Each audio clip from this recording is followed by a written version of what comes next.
Bonjour, nous voici encore sur notre chaîne YouTube Leadership Training avec la 7e leçon. Notre 7e leçon va porter sur les 25 manières pour un beau chef de rassembler les gens pour des objectifs communs. Les 25 manières pour un beau chef de rassembler les gens autour de lui. Les 25 manières pour un beau leader de rassembler les gens autour de lui. Nous ne disons pas rassembler les gens autour de lui pour dire que les gens doivent passer la journée à ses côtés comme des escortes, ou que les gens doivent marcher là où il marche, ou que les gens seront toujours à ses côtés comme des gens qui l'entourent à chaque minute. Rassembler les gens autour de vous veut dire faire à ce que les gens vous aiment, sentent la joie de travailler avec vous, se sentent très à l'aise à être dans votre entreprise, se sentent contents que vous êtes leur superviseur et sentent que votre façon de les diriger n'est pas un bagage ou un travail, mais que c'est plutôt une joie pour eux. Pourquoi cette leçon numéro 7? Vous êtes chef de la police. Vous avez des gens que vous dirigez. Vous êtes médecin, chef de zone, ou bien médecin directeur. Vous avez des infirmiers, des docteurs collègues que vous dirigez. Vous êtes responsable des services, Human Resources. Vous avez des gens que vous dirigez. Vous êtes coordinateur d'une ONG, d'une entreprise. Vous avez des gens avec vous. Vous êtes directeur d'une école, préfet, chef d'un parti politique, pasteur d'une église. Vous avez des diacres qui travaillent avec vous. Vous êtes coordinateur d'un projet.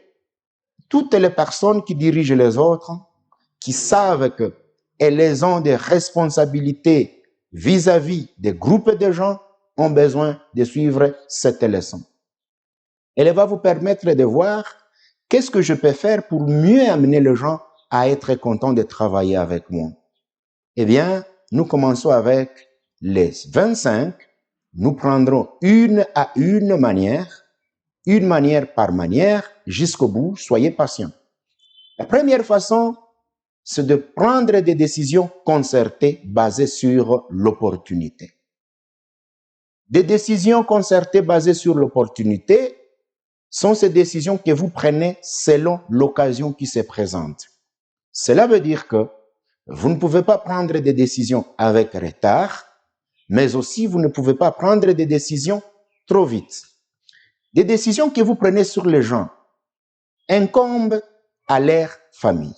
Ces décisions vont toucher leur famille, ces décisions vont toucher leur salaire, ces décisions vont trouver que à la fin, vous avez mal agi et vos décisions vont trouver des obstacles devant, tout simplement parce qu'elles ont été mal prises.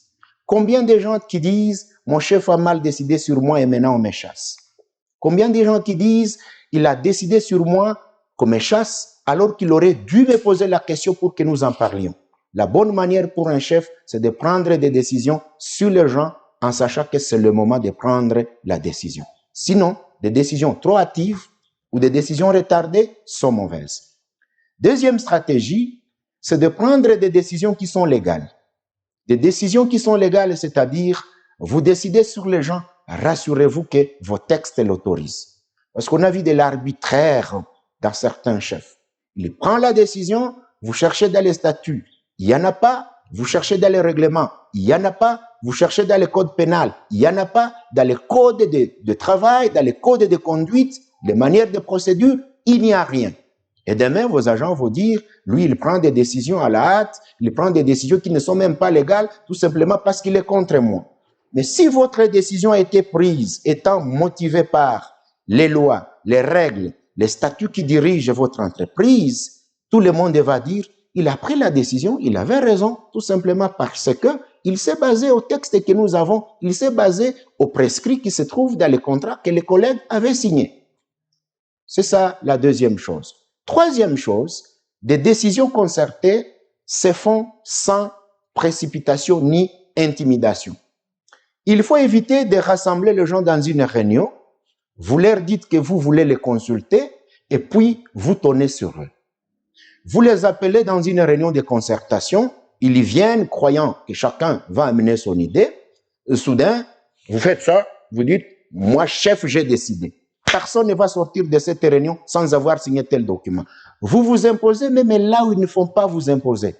Demain, quand vous allez appeler les gens à la réunion, ils vont vous dire, voilà, nous, quand on part dans sa réunion, c'est pour nous imposer ces idées, ils ne nous écoutent pas. Les gens vont considérer vos réunions comme une occasion pour vous de faire passer toujours vos idées. Et là, vous allez fragiliser votre organisation. Dans la concertation, écoutez chacun, prenez le temps d'écouter les avis des uns et des autres.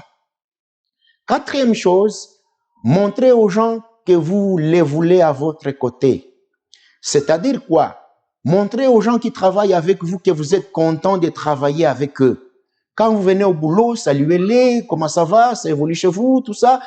Montrez quand même que non pas seulement que vous êtes leur chef, mais vous êtes content de les avoir à votre côté. Quand ils ont bien travaillé, quatrième secret, appréciez-les. Vous allez les apprécier, c'est-à-dire comment? Vous allez les donner le courage de travailler. Il faut apprécier les gens. Et quand vous dites apprécier les gens, c'est-à-dire vous les amenez à mieux travailler quand ils voient que ce qu'ils font vous rend joyeux. Il y a des chefs qui ne savent pas apprécier leurs gens. Ils ont bien travaillé, ils ont abattu du travail toute la nuit et peut-être ils ont travaillé dans les projets pendant 24 heures de temps sans sommeiller et vous ne mettez même pas un accent sur le courage qu'ils ont su montrer. Vous allez échouer votre manière de gérer les gens. Et donc, je vais dire, là, vous êtes directement à la cinquième stratégie. Alors, vous allez passer à l'autre stratégie. Il faut savoir admirer les gens. Admirer les gens ne dit pas que vous allez les admirer comme des gens. Non. Vous allez admirer leurs choses. Il vient avec une nouvelle moto, vous dites, oh, très belle moto. Il a acheté un véhicule, vous dites, ah, quelle bonne voiture, ça va nous aider. Mais il y a des chefs qui n'admirent pas ce que les collègues apportent. D'ailleurs, au lieu d'admirer, ils montrent de la jalousie. La collègue ou les collègues va dire, ah, depuis que j'ai amené telle chose au service, le chef ne me parle plus. C'est comme s'il est jaloux de moi. Il faut savoir admirer leurs choses. Il faut savoir admirer ce qu'ils ont pour leur montrer que vous êtes content de leur progrès matériel ou financier. Autre chose, c'est de les respecter. Respectez les gens. Ne traitez pas les gens comme des enfants. Ne traitez pas des gens comme vos sujets. Ils sont là, ce sont des collègues, ils sont vos agents.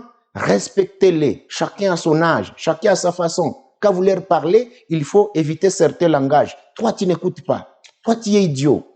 Ta mentalité n'est pas comme la mentalité des autres personnes. Non, non, non, non. Respectez les gens. Ils sont dans votre service, ce sont des agents, mais chacun a chez lui. Vous avez des agents, ils sont dans votre service, ils ont besoin d'être bien traités. Donc, il faut les respecter. Autre stratégie, il faut avoir une attention particulière sur les gens qui ont un complexe d'infériorité. Qu'est-ce que ça veut dire? Il y a des gens qui viennent travailler chez vous, ils ont un complexe d'infériorité. Il passe à côté de vous, vous voyez qu'il a peur. Vous l'appelez au bureau, quand il vous parle, vous trouvez qu'il est vraiment frustré. Faites attention avec ces gens. Deux fois, ce sont des gens qui gardent un mauvais souvenir de la façon dont vous les avez traités dans un dossier passé. Et des fois, ils ont peur de vous. Alors, plus vous les appelez, vous vous approchez d'eux, vous leur dites qu'est-ce qui ne va pas, qu'est-ce que je peux faire pour vous, sentez-vous à l'aise ici, il n'y a pas de grands, il n'y a pas de petits, nous tous, nous sommes des collègues. Vous allez les élever potentiellement dans la façon de se sentir à l'aise. Mais si vous voyez que quelqu'un, il a toujours peur de vous, il a toujours un complexe d'infériorité et vous ne vous attachez pas à lui pour savoir qu'est-ce qui le pousse à craindre, vous allez développer en lui la fuite. Alors, au lieu de vous approcher toujours, il va toujours aller très loin. Autre chose que nous allons appeler la 10e stratégie, il ne faut pas taquiner les gens.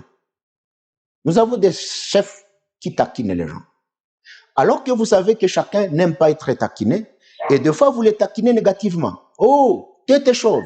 Oh, monsieur, très court. Oh, monsieur, très élancé. Oh, la noirâtre. Oh, la brune. Oh, ceci, cela. Vous leur collez des noms pour les taquiner. Et des fois, quand vous entrez dans l'enclos, de la façon dont vous les taquinez, il y a ceux qui vont commencer à dire non, non, je dois aller dans mon bureau, le chef vient, il va commencer encore à me taquiner. Tout simplement parce que ils ne veulent pas être à votre côté, parce que chaque fois que vous les voyez, vous les taquinez. Ils ne font pas taquiner les gens. Soyez un peu sérieux. N'appelez pas, ne collez pas les gens des noms dans le sens de faire rire les autres. Alors au boulot, on va dire la courte, la moins élancée, la grosse, la trop petite. Monsieur de tête chauve. Non, non, non, non, non. Il faut éviter de telles choses. Il faut éviter de telles choses dans le travail quand vous êtes en train de diriger les gens. Alors, onzième chose, il faut savoir appeler les gens par leur nom. Après les avoir rencontrés, vous gardez leur contact et quand vous les appelez, il faut toujours les appeler par leur nom. C'est très important. Imaginez-vous, vous avez trouvé quelqu'un où il est nouveau, il est nouvellement, ou elle est nouvellement engagée, vous appelle, vous dites, ah, c'est qui? Oui, c'est qui? Alors que vous avez pris son contact. Il va dire, ah non, il ne s'intéresse pas à moi. Mais quand la personne vous appelle à l'hôtel, ah, le chef connaît mon nom, il a déjà enregistré mon nom, donc il me connaît. Ça l'encourage à comprendre que vous vous intéressez à elle ou à lui. Mais des fois, quand vous dites, ah, toi c'est qui? Toi c'est qui? Toi, c'est moi. Ah, ok. Non, il faut éviter ça. Essayez toujours de maîtriser les noms de vos gens avec le temps que vous travaillez avec eux. Et même si ce sont des contacts d'il y a longtemps, que la personne dit, ah, vous gardez encore mon nom? Et là, c'est très bien. Alors, nous passons à la 12e stratégie. La 12e manière, ou la stratégie, c'est celle de vous intéresser à la vie privée de vos gens dans les biens. Intéressez-vous à la vie privée de vos gens dans les biens. S'intéresser à la vie privée des gens dans les biens, c'est-à-dire quoi? Ils ne font pas travailler avec les gens en oubliant qu'ils ont une vie privée qu'ils aimeraient que les chefs en soient intéressés. Je vais donner des exemples. Vous avez un homme marié qui travaille avec vous, mais ne manquez pas de lui dire, comment vont vos enfants? Comment va l'épouse? Ah, il va dire, ah, il s'intéresse. Si c'est quelqu'un qui étudie, ah, comment maintenant? Est-ce que tu as déjà fini? Est-ce que tu as déjà obtenu maintenant ton diplôme? Si c'est quelqu'un qui a fait un voyage, il est revenu, vous dites, ah, comment était ton voyage? Il faut toujours chercher quelque chose qui lui est privé, à laquelle vous allez montrer l'intérêt pour dire que vous vous intéressez à lui, même sur ses affaires privées, mais je dis bien dans les positifs.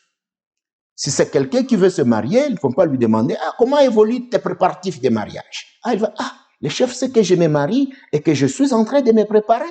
Ça lui donne encore du moral de vous suivre, d'être très heureux d'être votre agent ou un collaborateur. Alors, nous allons passer à la 12e, à la 13e plutôt. Ne manquez pas des fois à leur offrir des petites choses. Vous êtes allé en voyage, vous revenez, amenez-leur des petits cadeaux, des petites choses pour leur dire, je suis allé, j'étais à Nairobi, j'étais à New York, j'étais à Paris, j'ai trouvé ça, j'ai vu que c'est très, très bien pour vous. Ce n'est même pas besoin que ce soit des grandes choses, des petites choses, des attaches-cravates, des porte-clés, des petites choses, des images, quelque chose qu'il va dire, ah, mon chef m'a donné tel. Donc, même quand il était en voyage, il a songé à moi. Et des fois, des petits cadeaux comme ça, leur donnent le sentiment que non pas seulement que vous êtes chef, mais que vous songez à eux dans la façon dont ils sont avec vous. Et ça, c'est ce que nous appelons la façon de les motiver par des petites choses. 14e, il faut avoir l'écoute active lorsqu'ils vous expliquent leurs problèmes. Beaucoup de chefs ne savent pas écouter les problèmes des agents. Il vient dans votre bureau, il ne s'est pas encore assis, vous commencez à lui dire, qu'est-ce qui vous amène ici? Non, il vient dans votre bureau, vous lui dites la première phrase, vous dites, tu viens chez moi, tu ne fais pas 3 minutes, ok? Assis-toi là-bas, 3 minutes, et puis tu pars. Il est déjà démoralisé avant même de vous parler. Mais s'il entre dans votre bureau, vous lui dites, prenez la chaise. À quoi puis-je vous être utile? Il y a un problème que je peux vous aider à trouver la solution? Qu'est-ce qui te dérange? La personne va se sentir déjà à l'aise et lorsqu'elle commencera à vous parler, elle sentira que je suis chez mon chef, mais aussi qui tient à cœur mes problèmes. Et lorsque vous trouverez que il ou elle a déjà expliqué son problème, dites-lui, je vais voir comment vous aider. Si vous ne pouvez pas, ne lui dites pas, je serai capable. Ne promettez rien d'impossible. Si vous savez que ça tiendra, ça réussira. Dites-lui, on va y travailler. Mais ne promettez rien si vous savez que ce ne sera pas possible. Et si vous trouvez que vous ne pouvez pas, dites-lui sur le champ, ça, je ne serai pas capable. Mais tu peux utiliser telle autre solution et vous lui donnez des orientations.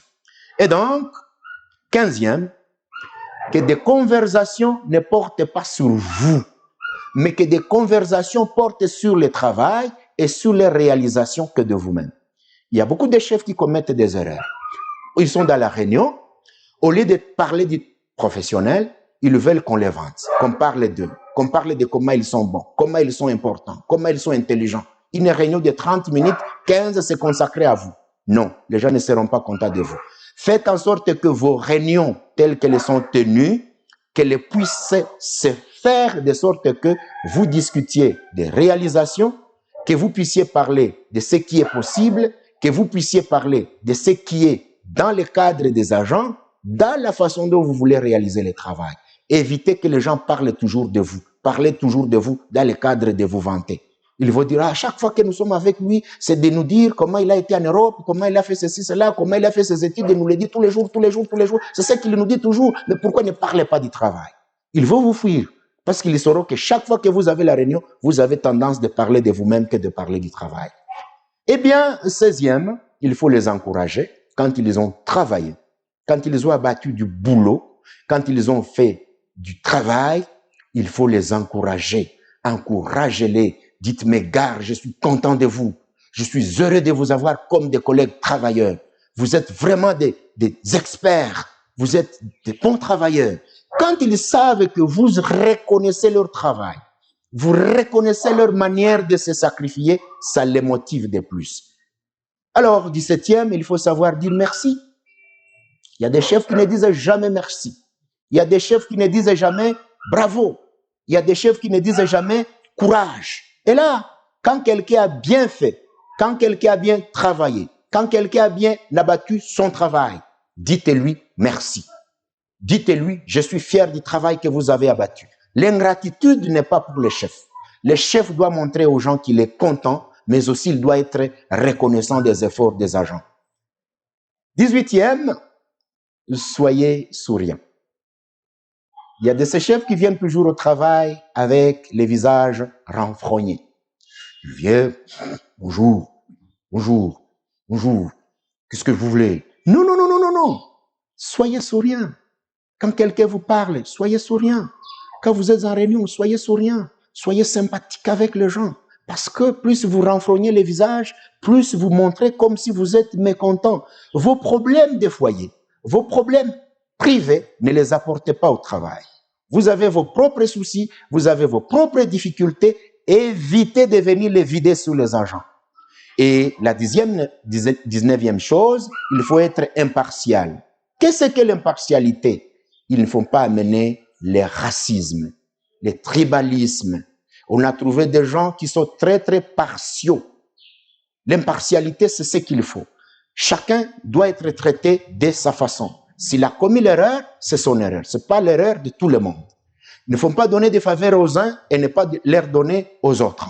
Soyez quelqu'un qui est juste, équitable. Donnez à chacun ce qui lui convient. Traitez chacun comme il lui convient, mais sans pour autant avoir deux poids, deux mesures. Il y a des gens qui disent, non, il aime trop les femmes plus que les hommes. Non, il aime trop les gens de chez lui plus que les gens qui viennent d'autres provinces. Non, il aime trop les Africains plus que les Blancs. Non, il aime trop les Blancs plus que les Noirs. Non, il aime trop les gens qui ont étudié, mais nous qui n'avons pas étudié, ils ne nous regardent pas. Non, non, non, non, non, non, non. C'est une erreur. Et la 20e chose, il faut avoir la compassion et la sociabilité. Que signifie être compatissant? Que signifie la compassion? C'est comme qui dirait, pleurez avec ceux qui pleurent, riez avec ceux qui rient. Vous êtes chef, vous dirigez une entreprise, un collègue fait le mariage, vous ne venez pas au mariage. Mais ça lui sera très heureux, ça lui donnera la joie, il sera très heureux, ça lui procurera la joie de voir que le chef, ça soit quelque part dans le mariage. Il a perdu un enfant, c'est le jour du deuil, le chef n'arrive pas, il délègue les gens. Mais est-ce que lui ne peut pas être content de voir que dans le deuil, le chef est arrivé? Donc, il faut toujours profiter d'être à côté de vos agents lorsqu'ils sont dans des événements heureux et dans des événements malheureux. Donc, dans leur situation d'émotion, ils veulent voir que le chef est avec eux. Des fois, ça leur remonte le moral. Mais ne dites pas, oh, il a le mariage, je n'irai pas là-bas.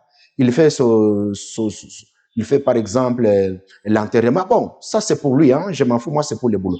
Plus vous développez l'aspect social dans les gens, plus vous les amenez à faire quoi? Vous les amenez à se sentir mieux encadrés par un chef. Et 21e, il faut développer l'individuel. Et c'est là où nous avons parlé de la 6e leçon, le coaching. Chacun vient travailler chez vous, mais c'est pas pour y être éternellement. Il faut qu'il soit développé potentiellement. Organiser des séances, des coachings, des formations, des stages, des renforcements des capacités. Qu'ils se disent, je suis venu dans cette organisation, je ne savais pas ça, ça, ça et ça, mais après, j'ai déjà évolué. Qu'il ait un CV riche en travaillant avec vous. Ne soyez pas mécontents de dire, si je leur développe, ils vont me fuir. Il y a des chefs qui sont très jaloux.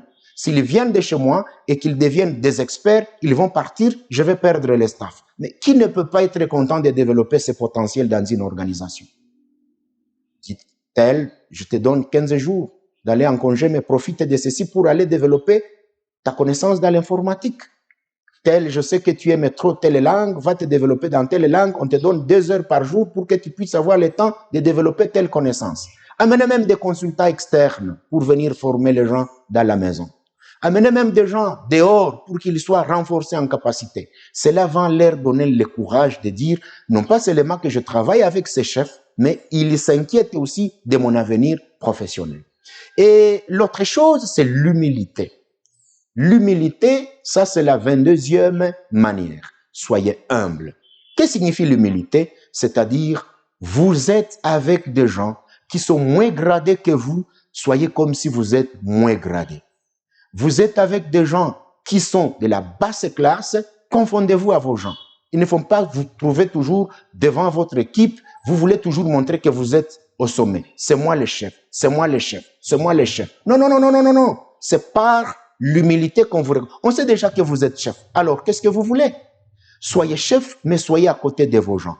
Les moins gradés, qu'ils trouvent en vous quand même un chef qui dise je suis avec mes gens, même si à un certain niveau, nous n'avons pas les mêmes niveaux, nous n'avons pas les mêmes grades, mais qu'ils se trouvent à côté de vous et qu'ils sentent que même si vous êtes avec eux, vous ne les distinguez pas selon qui ils sont. Et là, chacun sent que vous lui donnez son importance. Je vais dire ceci.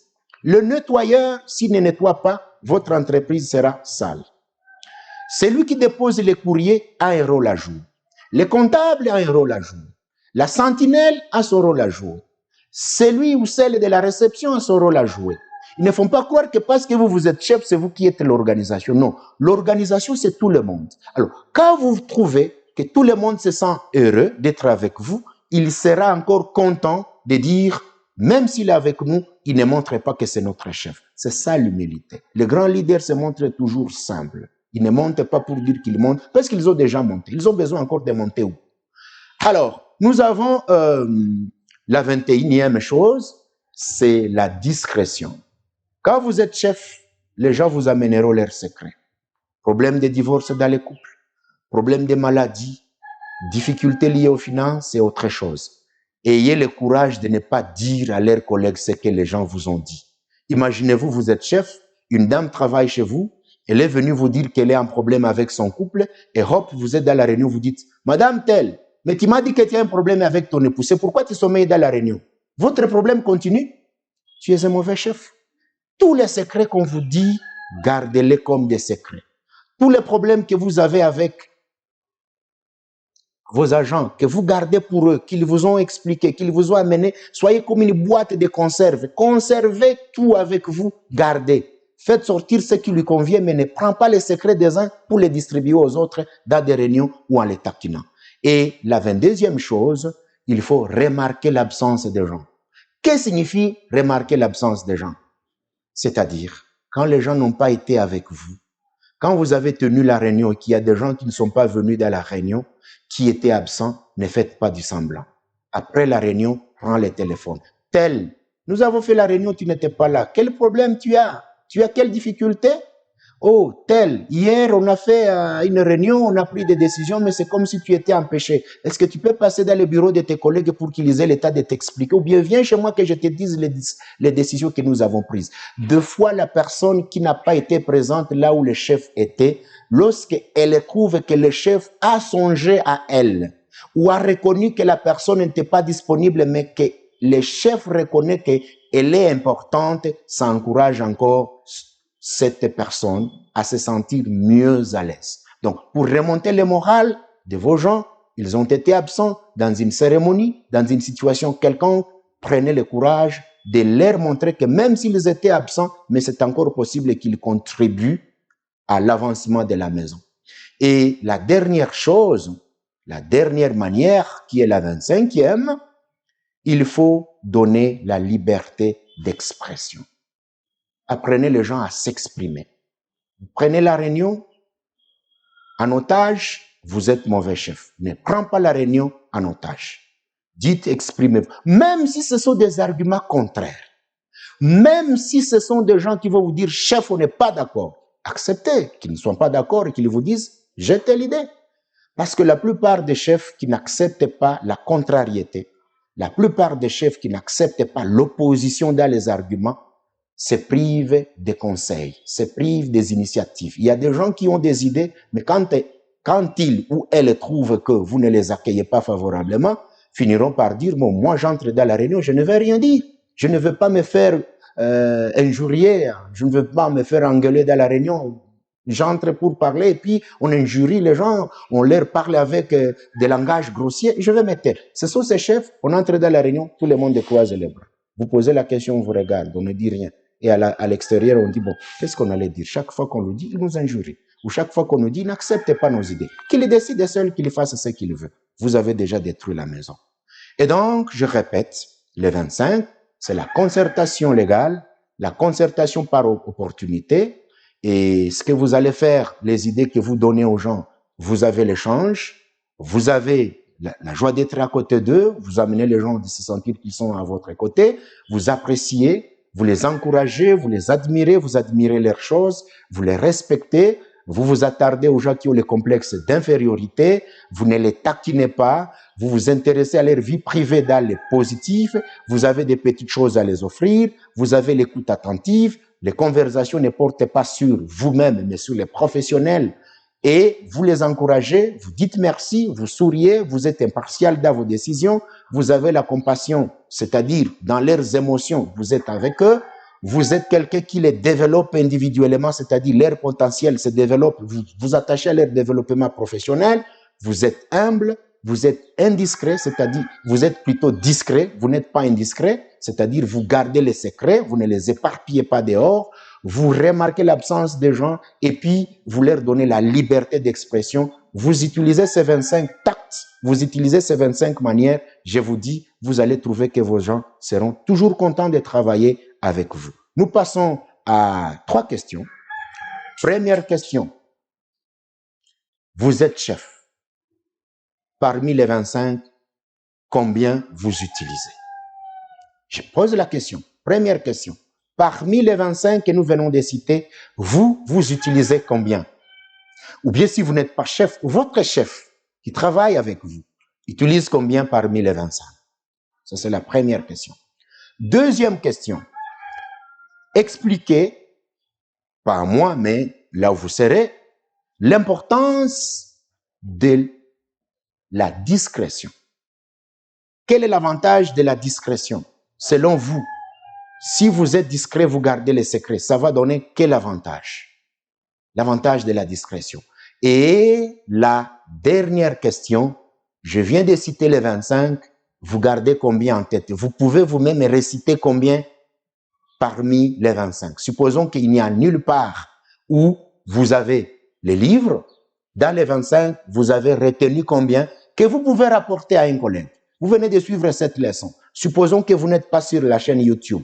Vous quittez votre téléphone, vous quittez votre machine, vous tenez une réunion avec les gens. Vous leur direz que vous avez retenu combien. Parmi les 25, vous gardez combien en tête. Et si vous n'avez pas retenu, cliquez encore, reprenez, ça va vous aider. C'est pas à dire qu'il faut mémoriser, mais c'est à retenir pour mieux appliquer. Encore merci, nous sommes au bout de la leçon. Notre chaîne YouTube, Training sur le leadership. Likez, abonnez-vous si vous n'êtes pas abonné.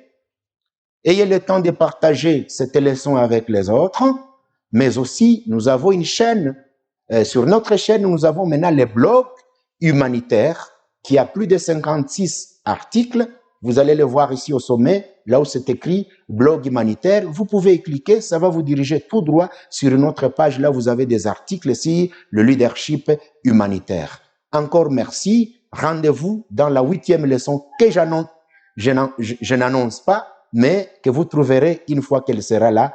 Et abonnez-vous, nous le disons, c'est pour que vous puissiez trouver des leçons successives que nous allons vous poster jusqu'à la 100e leçon et pourquoi pas la 120e selon qu'on sera. Et peut-être un jour, nous allons arriver à vous poser la possibilité de partager aussi des certificats quand nous allons faire la formation sur le leadership.